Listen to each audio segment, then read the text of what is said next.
Oh, e aí, vocês gostaram de Joias Brutas? Eu gostei. Ainda bem, porque eu tô prestes a falar muito a respeito.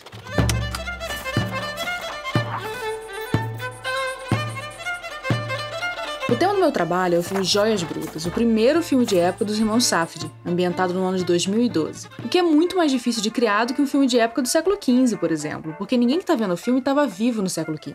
Então, se tiver um erro, ninguém vai saber. Ah, nesse filme sobre o Rei Arthur tá segurando um celular. Bom, não sei se tinha celular naquela época.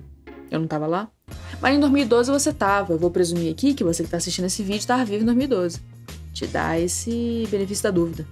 Então, se tivesse qualquer errinho no Joias Brutas, você já reparava. Mas é incrível como o filme realmente te coloca em 2012. Em 2012, The Weeknd ainda não tinha ficado famoso, ainda não tinha deixado de ser famoso. E em 2012, as pessoas ainda assistiam TV pra se informar. I'm watching one of those fucking History Channel shows, trying to learn shit. Até os iPhones têm aquela interface 3D, sabe? Com a mensagem na bolinha verde. Que absurdo isso ter existido, né? Coisa brega, meu Deus. Mas brega que isso é só o próprio Howard, o protagonista, que passa boa parte do filme vestindo um look atemporal, no sentido de que não teve na moda em época nenhuma. O Howard se veste como se um bicheiro tivesse indo pra uma entrevista de emprego. Anel grosso, correntinha de ouro, cavanhaque, só faltou a camisa aberta estampada de palmeira. Faltou esse detalhe. O Howard tá vestido do jeito perfeito pra representar quem ele é, que é um babaca do c****.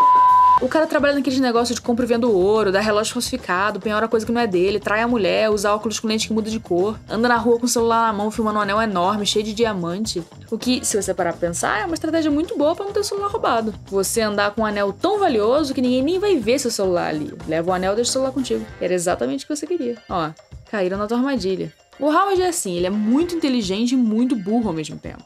Ele é aquele atacante que dá uma cabeçada, tira a camisa pra comemorar e descobre que fez gol contra. Tô usando aqui uma analogia de futebol, mas não é como se esse filme tivesse alguma coisa a ver com futebol, né? Esse é um filme sobre basquete. A história inteira do filme gira em torno do protagonista ficar apostando em partida de basquete. Claro que, em teoria, ele poderia apostar em qualquer coisa. A aposta é um jeito de você viver com mais emoção.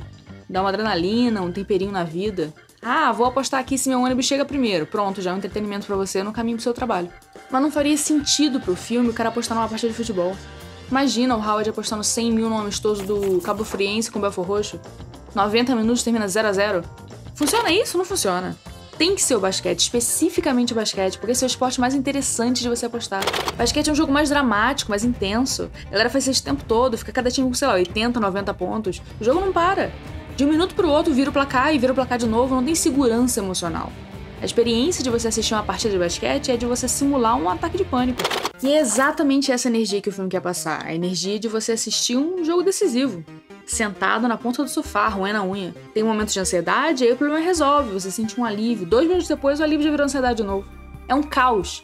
Tudo nesse filme é um caos. Todo mundo fala gritando, toma uma decisão pior que a outra, chega atrasado com o Starbucks na mão. A mulher quer voltar com o ex, aí vai tatuar o nome dele na bunda. Essa que é a aposta mais arriscada do filme, por sinal. Você descer 100 mil em jogo de basquete não é nada. Tatua o nome do ex na sua bunda pra você ver só. What did you do? Why would you... I don't like it. Coragem. Isso a mídia não mostra. Mas mesmo com esse protagonista imbecil, esse anti-herói cheio de defeito que ninguém gosta, você assiste a cena climática do filme torcendo pra ele vencer. E isso é graças à atuação do Adam Sandler. Essa é a marca de um grande ator. Fazer você gostar de um personagem simpático, qualquer um faz. Agora, fazer você gostar de um chato? Isso aí só quem se formou na escola de atores Wolf Maia.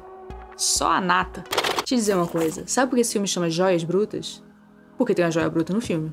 Beleza, até aí tudo bem. Mas tá no plural. Qual é a outra joia bruta? O próprio Adam Sandler. Ele faz aquelas comédias que não é bem uma comédia, tá ali na adjacência do humor, é aproximadamente engraçado. Então a imagem dele não é das melhores. Mas se não fosse por esse charme patético que ele dá pro Howard, essa graça meio tonta, o filme não ia te cativar. A gente subestima o cara, mas ele é um ator do cara.